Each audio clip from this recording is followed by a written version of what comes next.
ሰላም ሰላም፣ እንዴት ናችሁ? ደህና ናችሁ ወይ? አቶ ታደለ ገብረመድህን የገለቴ የድሮ ባለቤት በትናንትናው ቀን ፖሊሶች እንዴት እንዳንገላቱት ኢሰብአዊ የሆነ አያያዝ ልብሱን አስወልቀው አካሉ ላይ ጉዳት አድርሰው እንዴት እንደያዙት ራቁቱን ፎቶ አንስቶ የኋሊት የፍጥኝ አስረውት አይታችሁ ይሆናል። በኢትዮጵያ ዘመናዊ ሕግ ከመጣ ባለፉት ዓመታቶች ውስጥ ከተደረጉ ነገሮች ሁሉ እንደዚህ በይፋ በተዋረደ መልክ ሰውን ለመያዝ ምንም ወንጀል ያልፈጸመ ሰው ለማሰቃየት የተካሄደው ርቀት የሚያሳፍር ነው።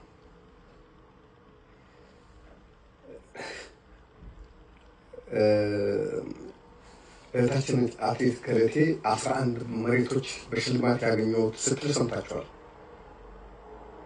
ጋዜጠኛው ግን በየትኛው ሽልማት የትኛው ሩጫ ላይ ብሎ አልጠየቃትም።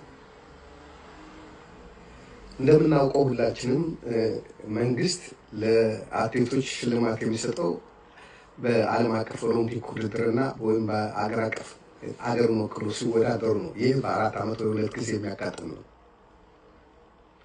እንደ ድል ሆኖ ባልሳሳት ከአንድ ጊዜ በላይ ገለቴ በኦሎምፒክም በአገር አቀፍም ሜዳሊያ ያመጣችበት ጊዜ የለም። በተሳትፎ የሆነ ጊዜ ወይ አንድ ጊዜ ተሸልማ ይሆናል።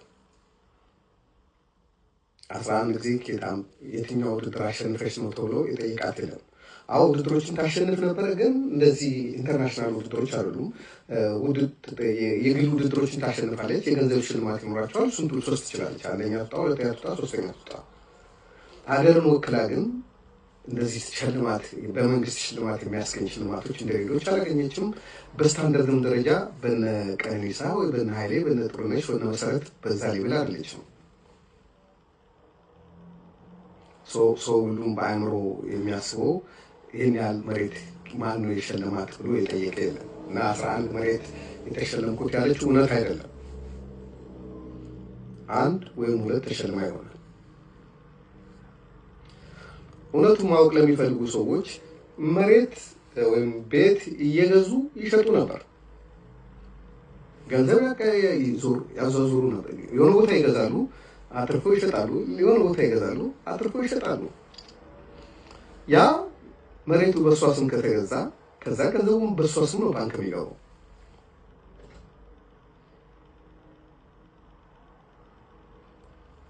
መኪኖች የተባሉት 5 መኪኖች በአንድ ጊዜ 5 መኪና ኖሯቸው አያውቅም። ሁለቱም እሷ መንጃ ፈቃድ አውጥታ መንዳት በጀመረች ጊዜ 2 መኪና ነው የነበራቸው። ግን አንዱ መኪና ሲያረጅ ሌላ ይቀየራል፣ አንዱ መኪና ሲያረጅ ሌላ ይቀየራል። ያ ነው 5 ብላ የቆጠረችው እንጂ በአንድ ጊዜ 5 መኪና አልነበራትም።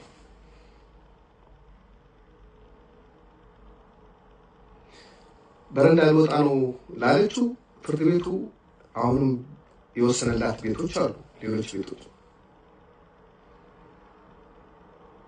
አሁንም ቢሆን ከ3 የበለጡ በራሷ ስም ያሉ ቤቶች አሏት።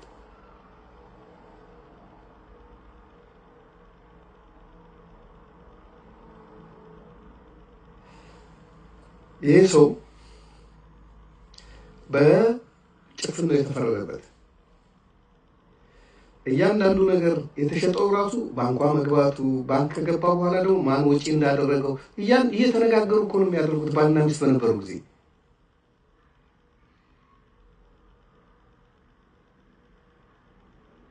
ከተጣላ ሁለት የሚዋደድ ሰው ከተጣላና እልክ ውስጥ ከገባ በኋላ የሚወራ ነገር ሁሉ እውነት ሊሆን አይችልም። ስሜት ነው በብዛት ስሜት ይበዛዋል።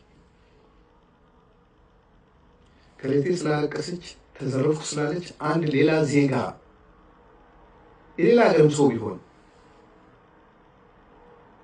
እውነት ነው ወይ ተብሎ አይጠየቅም።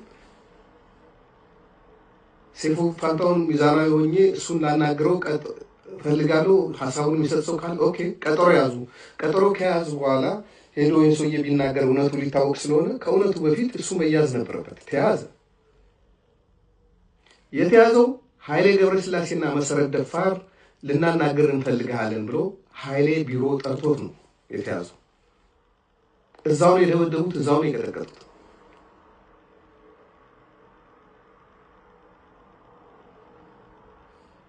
በጣም በጣም በጣም ልክ ያልሆነ ነገር ነው የተደረገው። መንግስት የሌለ ነው የሚመስለው ይሄ ነገር። ለምን ብትሉኝ ይህን ያህል አንድ ሰው ለማጥቃት ይህን ያህል አንድ ሰው ለመጥቀም ይህን ያህል ሴሌክት የሆነ ነገር ማድረግ የዚህ ሰውዬ ወንጀሉ ብሔሩ ካልሆነ በስተቀር ሌላ ወንጀል የለበትም። ወንጀል ቢኖርበት እኔ አንደኛ መኮንን ነው የነበረው።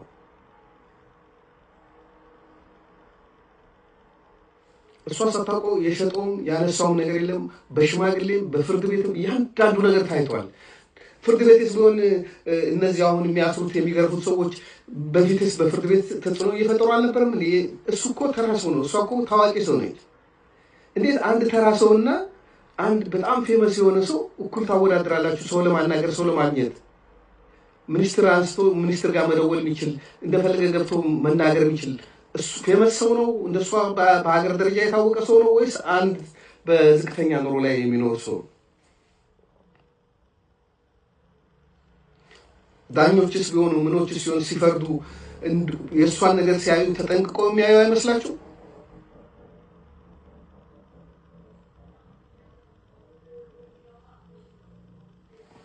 ሰው በጣም ብዙ ነገር ብዙ አስተያየቶች አይቻሉ። ህሊና የሚባል ነገር አለ። ሰው ዘሩ ምንም ይሁን መልኩ ምንም ይሁን ሃይማኖቱ ምንም ይሁን ዳኝነት በህሊና ነው የሚሰጠው። ሁለት ሰዎች ይሰማሉ፣ ቢያንስ ሁለት ሰዎች ይሰማሉ።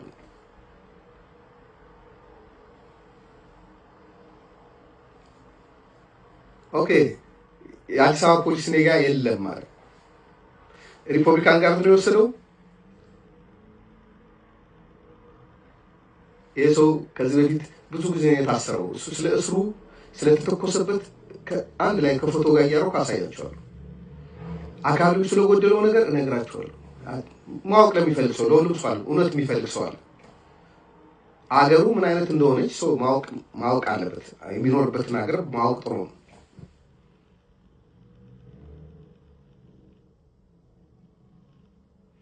እና ይሄ የደቦ ፍርድ በሁላችንም ላይ ነገ ይመጣል። ዛሬ እኛ ቤት መጣ አይደል? ነገ እናንተ ቤት ይመጣል። የህግ የበላይነትን ካላከበርን፣ በህግ ካልተዳደርን የደቦ ፍርድ በጣም አደገኛ ነው። ተነገ ወዲያ አንድ ቤት ለጋራ ይካፈሉት የተባለ ቤት አለ፣ በፍርድ ቤት አንድ ቤት ብቻ።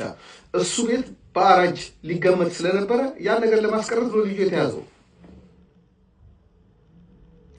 ለመያዝ ደግሞ ምክንያት እንዲሆን በሶሻል ሚዲያው በምናምኑ አንዳንድ ተከፋይ ሚዲያዎች ይኸው ሁሉን ነገር እንደዚህ አጋነኑት። ሌላ እውነት ነው የምናገረው። ባላውቅ ኖሮ ምንም ልል አልችልም። ስለማውቀው ነገር ነው ማውራው። ደግሞ ትንሹ ነው ማውራው። በጣም ለሰው እየተጠነቀቁ ስለ ቤተ እምነት ሰዎች፣ ስለ ፓስተሮች፣ ስለምናምን እነግራቸዋለሁ። እውነት ለሚፈልጉ ነው የምናገረው። እውነት ማትፈልጉ ተውት። እኔ ብቻ እውነተኛ ነኝ ያልኳቸው አይደለም። ታመዛዝናላችሁ። ፍትህ ለዚህ ልጅ። በዚህ ልጅ ህይወት ላይ የሆነ ችግር ከተፈጠረ ኃይሌ ገብረስላሴ ቢሮ የቀጠረው ሰውዬ አንድ ጥያቄ ነው። እነ ሰይፉ ፋንታሁን አትሌቶች ዝም አሉ ወይ ብሎ ያነሳሱት እነ ሄኖክ የሀበሻ እኔ ሌሎችን ብዙ እንትን አላልኳቸው። በየሰዓቱ ስለ ቤተሰቡ፣ ስለ እናት ሁሉ፣ ስለ ህፃናቶች ሁሉ ሲያወራ የነበረው ሄኖክ በቀይ ሽብር ዘመን ደብዳቤ ለቤተሰብ የሰጡ ሰዎች ሰውየው ከሞተ በኋላ ያውቃል ተብሎ የተፈረደባቸው አውቃለሁ። ሰዓት ለቤተሰብ የሰጡ እናንተ እንደዚህ አይነት ነገር በአንድ ሰው ህይወት ዙሪያ የጠነጠናችሁ ሰዎች ሁሉ በህግም በሞራልም የምትጠይቁበት ቀን ይመጣል። እውነት ትቀጥናለች እንጂ አትበጠስም። ማን እውነተኛ እንደሆነ ጊዜ ይፈታዋል። ሳዳመጣችሁ አመሰግናለሁ። እግዚአብሔር ይስጥልኝ።